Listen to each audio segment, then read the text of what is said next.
কি অবস্থা সবার, welcome back to the Python mastery in Bangla course. আজকে আমরা দেখব স্ট্রিংস কি, স্ট্রিংসের কাজ কি, কিভাবে স্ট্রিংস ইউজ করতে হয় এবং কোন রুলগুলো আপনাকে ফলো করতে হবে। আপনি যদি এই রেপলটি এখনও ফলো না করে থাকেন তাহলে এটির ডেসক্রিপশন বক্সে কিন্তু আমি লিঙ্ক দিয়ে দিব, আপনি চাইলে সেদিক থেকে এটি অ্যাক্সেস করতে পারেন। আর আমি যেই কোডগুলো এখানে লিখছি আপনি চাইলে কিন্তু খুব সহজেই এটি কমেন্ট সহ কিন্তু আপনি কপি করে নিতে পারেন। তাই আমি এদিকে যাই লিখবো আমি কোনো কিছুই ডিলিট করব না, আমি ডেসক্রিপশন বক্সে লিঙ্কও দিয়ে দিব, আপনি অবশ্যই সেটি ফলো করবেন। তো চলুন দেখি স্ট্রিংস কি। স্ট্রিংস হচ্ছে ডাবল কোট কিংবা সিঙ্গেল কোটের ভেতরে লেখা টেক্সট। আপনি ডাবল কোট কিংবা সিঙ্গেল কোটের ভেতরে যাই লিখবেন সেটি একটি স্ট্রিং হবে। যেমনটি দেখতে পাচ্ছেন যে আমি এদিকে লিখে রেখেছিলাম print this is a string, this is also a string. এটি আমি লিখে রেখেছি। আমি যদি এটিকে রান দেই, যেমনটি দেখতে পাচ্ছেন এদিকে কিন্তু এসে পড়েছে যে this is a string, this is also a string. তো স্ট্রিংস এটাই, সিঙ্গেল কোট কিংবা ডাবল কোটের ভেতরে আপনি যেসব স্ট্রিং লিখবেন সেটি হচ্ছে যে টেক্সটগুলো লিখবেন সেটি হচ্ছে এক একটি স্ট্রিং। তারপর আসি স্ট্রিং কনক্যাটিনেশন কি। কনক্যাটিনেশন হচ্ছে যে আপনি যখন চাচ্ছেন যে দুইটি স্ট্রিংকে অ্যাড করবেন তখন কিভাবে করবেন। তখন চাইলে আমি যদি এদিকে প্রিন্ট দেই, প্রিন্ট লেখার পর আমি এটার ভেতরে লিখলাম যে আমি এটার ভেতরে যদি লিখি যে একটি স্ট্রিং লিখি my name is Fahad লিখে আমি এটির বাইরে গিয়ে একটি প্লাস দিলাম, দিয়ে আমি যদি লিখি I am a programmer, আমি যদি এভাবে লিখে যদি এটি প্রিন্ট ফাংশনে আমি কন্ট্রোল এন্টার দেই, দেখতে পাচ্ছেন my name is Fahad, I M A programmer. এর যেমনটি দেখতে পাচ্ছেন যে প্লাস দেওয়াতে কিন্তু কোনো স্পেস অ্যাড করা হয়নি, এই আই এর সাথে কিন্তু এই ডিটি সম্পূর্ণ মিশে গেছে।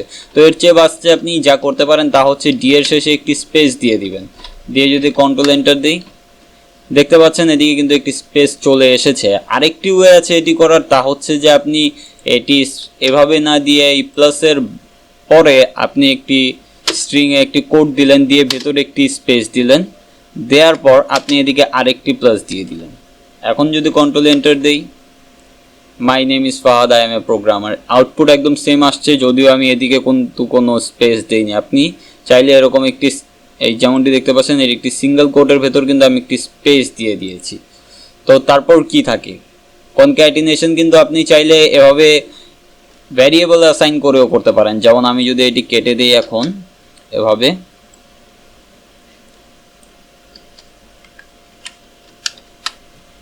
আমি যদি মাই নেম ইজ ফাহাদকে ভ্যারিয়েবল এ তে অ্যাসাইন করি আর আই এম এ প্রোগ্রামারকে বি তে অ্যাসাইন করি, এখন কিন্তু আমি চাইলে যদি এভাবে লিখি প্রিন্ট এ প্লাস বি, আমি এভাবে লিখে যদি কন্ট্রোল এন্টার দেই দেখতে পাচ্ছেন my name is Fahad, I M A programmer, আমি এটির শেষে একটি স্পেস দিয়ে দিচ্ছি, দিয়ে সেভ দিচ্ছি,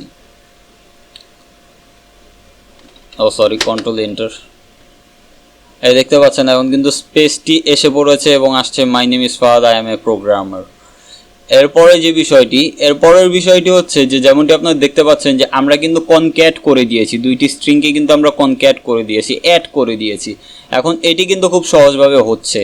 আমি যদি এদিকে লিখি ভ্যারিয়েবল সি দেওয়ার পর আমি যদি এদিকে লিখি 35 যদি আমি লিখি, আমি কি এটাকে এটার সাথে এভাবে কনক্যাট করতে পারবো?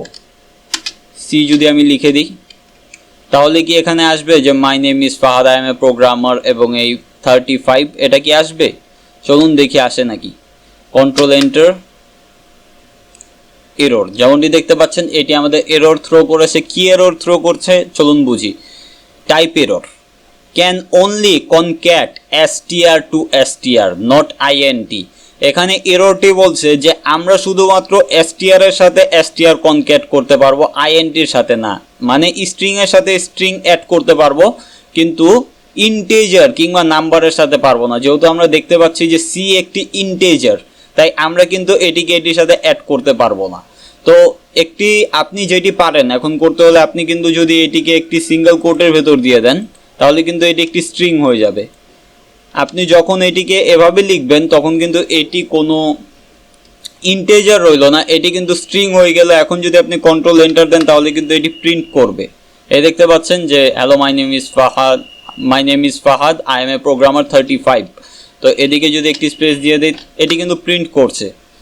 তবে ব্যাপার হচ্ছে যে এটির কিন্তু এখন টাইপই চেঞ্জ হয়ে গিয়েছে, এটি একটি str হয়ে গিয়েছে। কিন্তু এমন তো আর সবসময় হবে না, বা এরকম খুব কমই হয় যখন আপনি এভাবে কোনো স্ট্রিংকে নাম্বারে লিখবেন, বা এটা খুব কমই হবে। আপনি চাচ্ছেন যে হয়তো কোনো ইউজারের ডেটা আছে, যেমন এদিকে যদি আমি একটি ভ্যারিয়েবল অ্যাসাইন করি যে আপনি চাচ্ছেন যে কারো এজ আপনি তার কাছ থেকে নিলেন, নেওয়ার পর আপনি তার এজটি তার যেই স্ট্রিং আছে বা কনক্যাট করে তার সাথে দিয়ে দিতে, তখন আপনি কি করবেন? এটি তো একটি ইন্টিজার ডেটা, এটিকে আপনি কিভাবে এটির সাথে অ্যাড করবেন? তখন আপনাকে যা করতে হবে সেটাকে আমরা বলি টাইপ কনভার্সন। টাইপ কনভার্সনটি কি চলুন দেখি। টাইপ কনভার্সন হচ্ছে, আমি এটি এদিক থেকে কপি করে নিচ্ছি আর এটিকে কমেন্ট আউট করে দেই।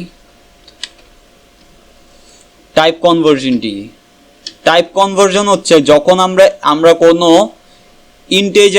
ইন্টিজারকে আমরা টাইপ কাস্ট করে সেটিকে আমরা করে দেই স্ট্রিং। তো সেটিকে আমরা যেভাবে করতে পারি, যেমনটি দেখতে পাচ্ছেন যে এটি কিন্তু আমরা এটিতে হাত দিতে পারবো না, যেহেতু এটি একটি ডেটা। ধরে নিচ্ছি যে এটি আমাদের প্রোগ্রাম থেকে আসছে, ইউজার থেকে আসছে ডেটা অ্যাজ এ ইন্টিজার, কিন্তু এটাকে আমাদের অ্যাজ এ str বানিয়ে কিন্তু আমাদের স্ট্রিং এর সাথে এটিকে বসাতে হবে। তখন আমরা যেটা করতে পারি যে a + b + c এর আগে আমাদের যা করতে হবে str এর এই ফাংশনটি আমরা এটিকে র‍্যাপ করে দেব str লিখে, শুধুমাত্র str। একটু বুঝি আমরা, a হচ্ছে একটি স্ট্রিং, b হচ্ছে একটি স্ট্রিং, কিন্তু এর যেই ভ্যারিয়েবলটি আছে এটি কোনো স্ট্রিং না, এটি একটি ইন্টিজার, তাই আমাদের টাইপের থ্রো করছিল। এখন আমরা str ফাংশনের মাধ্যমে, এদিক কি বলছে দেখেন, create a new string object from given object. তো এদিক থেকে কিন্তু এইটি যে স্ট্রিং, এটা কিন্তু এটিকে একটি স্ট্রিং এ কনভার্ট করে দিয়েছে। এখন যদি আমরা কন্ট্রোল এন্টার দেই, আমার কোথাও ভুল হচ্ছে, ও C is not defined, sorry আমি এদিক সি লিখছি, আমার এদিকে এজ লিখতে হবে, যেহেতু আমরা সিটাকে চেঞ্জ করে দিয়েছিলাম, আমি ভুলে গেছিলাম। তো এখন কন্ট্রোল এন্টার যদি দেই, my name is Fahad I M A programmer 35, যেমনটি দেখছেন আমি কিন্তু এটিকে স্ট্রিং বানাইনি, মানে আমি কোড দেইনি, তবে তাও কিন্তু আমি এটিকে অ্যাড করতে পেরেছি। এটার সাথে কিভাবে আমি টাইপ কনভার্সন করে দিয়েছি, আমি str করে দিয়েছি, এই ইন্টিজারটাকে আমি কিন্তু str মানে স্ট্রিং বানিয়ে দিয়েছি। তো প্রোগ্রামের ভেতর যাচ্ছে যে এটির সাথে দুইটি কোড আছে, আপনি এটিকে স্ট্রিং বানিয়ে দেন। তো আই হোপ আপনি টাইপ কনভার্সনটা বুঝতে পেরেছেন। আর আমি এদিকে যেই কোডগুলো লিখছি আপনারা আমার রেপল থেকে কপি করে নেবেন, নিয়ে কিন্তু আপনারা নিজেরা ডিফারেন্ট এক্সপেরিমেন্ট করবেন। আপনি চেঞ্জ করবেন, আপনার স্ট্রিং বসাবেন, আপনার ইন্টিজার বসাবেন, আপনি যেভাবে পারেন সেটি আপনি যত প্র্যাকটিস করবেন আপনার তত ক্লিয়ার হবে। এখন আসি এসকেপ সিকোয়েন্সে, আমি এটিকেও কমেন্ট আউট করে দিচ্ছি। এখন আসি এসকেপ সিকোয়েন্স কি? আমরা যেমনটি জানি যে আমরা কিন্তু স্ট্রিং বা আমরা সিঙ্গেল কোটের ভেতরে যা লিখি বা ডাবল কোটের ভেতরে যা লিখি সেটি একটি স্ট্রিং হয়। তো এমন যদি হয় যে আমি ধরুন একটি ভ্যারিয়েবল নিচ্ছি, নাম দিচ্ছি আমি ওয়েদার,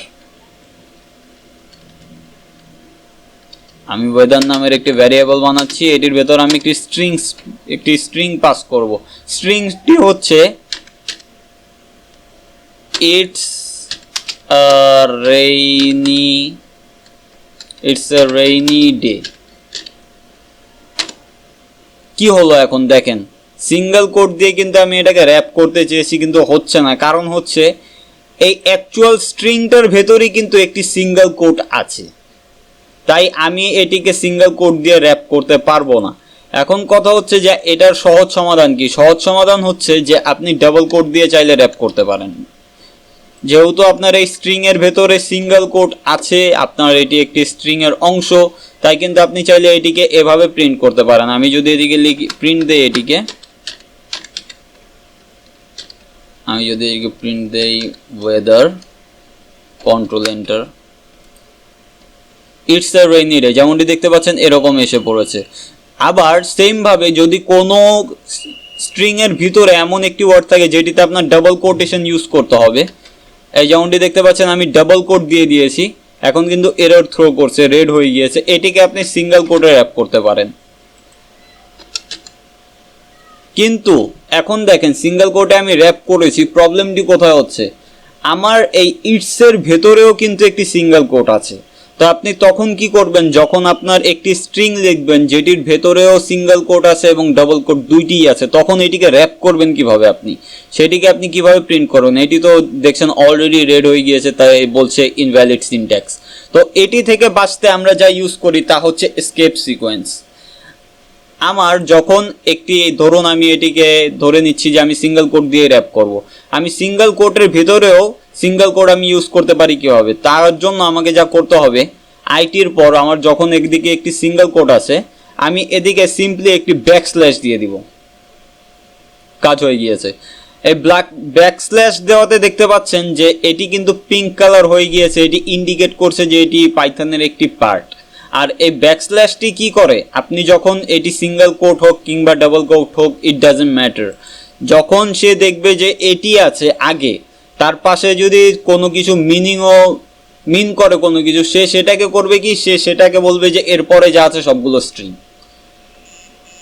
আপনি বুঝতে পারছেন আমার ব্যাপারটি? যদি না বুঝে থাকেন অবশ্যই কমেন্ট করবেন, আমি আরও পরিষ্কার করার ট্রাই করবো। আমি বলতে যাচ্ছি যে যেহেতু এটি আছে আপনার এরপরে, কিন্তু তো আপনার এটিকে অ্যাজ এ স্ট্রিং কাউন্ট করাতে প্রোগ্রামকে আপনার এই একটি ব্যাকস্ল্যাশ দিতে হবে। ব্যাকস্ল্যাশ দিলে এটি পিঙ্ক কালার হয়ে গিয়েছে, তার মানে এটি পাইথনের একটি অংশ, আপনি বুঝতেই পারছেন যেহেতু এটি কালার হয়ে গিয়েছে। এখন কিন্তু আমি যদি কন্ট্রোল এন্টার দেই, দেখতে পাচ্ছেন ইটস এ রেইনি ডে, ইটসের মধ্যে সিঙ্গেল কোট আছে, আবার রেইনির মধ্যে ডাবল কোটও আছে, কোনো প্রবলেম হচ্ছে না কিন্তু। তো কিছু এসকেপ সিকোয়েন্স ক্যারেক্টার আছে যেগুলো আপনাদের জানা উচিত, যেমন আমি লিখতে যাচ্ছি যে এই যে ইটস এ রেইনি ডে, এখন আমি যদি চাই যে ইটস এ রেইনি ডেটি নেক্সট লাইনে আসুক, তখন আমি কি করতে পারি, তখন আমি যা করতে পারি তা হচ্ছে, আমি যদি লিখি ব্যাকস্ল্যাশ এন, আমি যদি ব্যাকস্ল্যাশ এন লিখি আর কন্ট্রোল এন্টার দেই, যেমনটি দেখতে পাচ্ছেন এটি একটি নিউ লাইনে চলে আসছে। রেইনি ডেটি কিন্তু এসে পড়ছে একটি নিউ লাইনের ভেতর, এটি কিন্তু আর একসাথে নেই।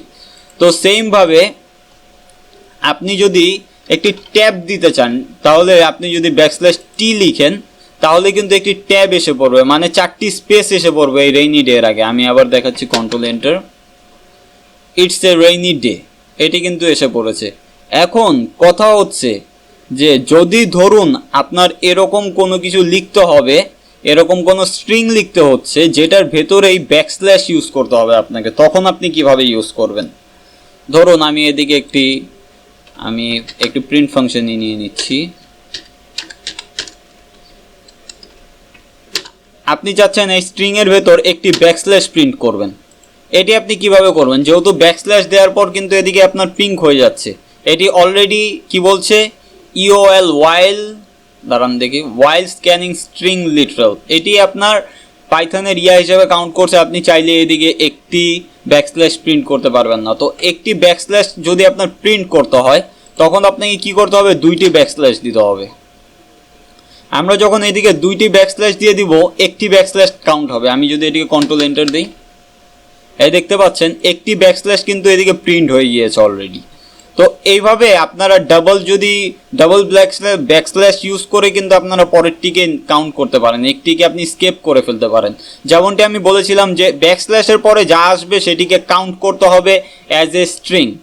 এখন কথা হচ্ছে যে এদিকে তো অ্যাজ এ স্ট্রিং কাউন্ট করলো না, এদিকে যেমন ব্যাকস্ল্যাশ টি যেহেতু আমি দিলাম, তাহলে তো অ্যাজ এ স্ট্রিং কাউন্ট করলো না, এটি একটি এসকেপ ক্যারেক্টারের মতো কাজ করলো। তো এটি থেকে বাঁচতে আপনি কি করতে পারেন, মানে আপনার এটিও ইউজ করতে হবে, আপনার টিও নিতে হবে, তখন আপনাকে এই সেম জিনিসটি আপনি ইউজ করতে পারেন। যেমন আমি যদি আরেকটি ভ্যারিয়েবল নেই, ডে, দাঁড়ান আমি একটি নিচ্ছি, ধরুন এ নামের একটি ভ্যারিয়েবল নিলাম। এখন এটির ভেতরে আমাকে লিখতে হবে যে ডে অর নাইট, আমি ব্যাকস্ল্যাশ দিয়ে লিখব ডে বা নাইট, NIGHT। এখন কথা হচ্ছে যেহেতু এভাবে আমি এটি লিখতে গেলে এনটি কিন্তু আপনার প্রোগ্রামের অংশ, আপনি যেমনটি জানেন, এই IGHT এটি কিন্তু এর পরবর্তী লাইনে চলে আসবে। তো আপনি কিভাবে এটিকে স্কেপ করবেন, এটিকে স্কেপ করতে সিম্পলি আরেকটি ব্যাকস্ল্যাশ দিবেন, হয়ে গিয়েছে কাজ। এখন একটি ব্যাকস্ল্যাশ প্রিন্ট হবে। আমি যদি এভাবে ডে অ্যান্ড নাইট লিখতে চাই, একটি ব্যাকস্ল্যাশ দিয়ে কন্ট্রোল এন্টার দিলাম, ও সরি আমি এটিকে প্রিন্ট করিনি,